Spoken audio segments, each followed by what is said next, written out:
ভাবুন তো, একটা মুরগি যদি হোটেলে যায়, কি হতে পারে? হাসতে হাসতে পেট ব্যথা হওয়ার মতো একটা গল্প। একদিন এক ব্যস্ত মুরগি, যার ডিম পাড়ার পাশাপাশি ঘোরারও শখ, সে সোজা চলে গেল এক হোটেলে। হোটেলওয়ালা তো অবাক। আরে বাবা, এত সুন্দর মুরগি! তুমি কি এখানে খেতে এসেছো? মুরগি চোখ গোল করে বলল, না না ভাই, আমি এসেছি ডিম দিয়ে চলে যেতে। কিন্তু ডিমটা আমিই নিয়ে যাব। হোটেলওয়ালা হেসে বলল, তোমার ডিম খেয়ে ফেলবো তো? মুরগি রেগে বলল, তাইলে আমি ডিম দিয়ে যাব না, আমি ডিম নিয়ে গেলেই ভালো।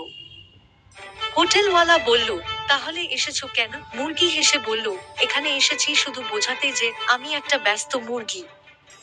সকালেই ডিম, দুপুরে ভ্রমণ, আর হ্যাঁ, ডিমের মালিকানা আমারই। এই মজার গল্পটা কেমন লাগলো? আপনার কি মনে হয় মুরগিটা ঠিক কাজ করেছে? কমেন্ট করে জানান, আর এমন আরো মজার গল্প শুনতে আমাদের সাথে থাকুন।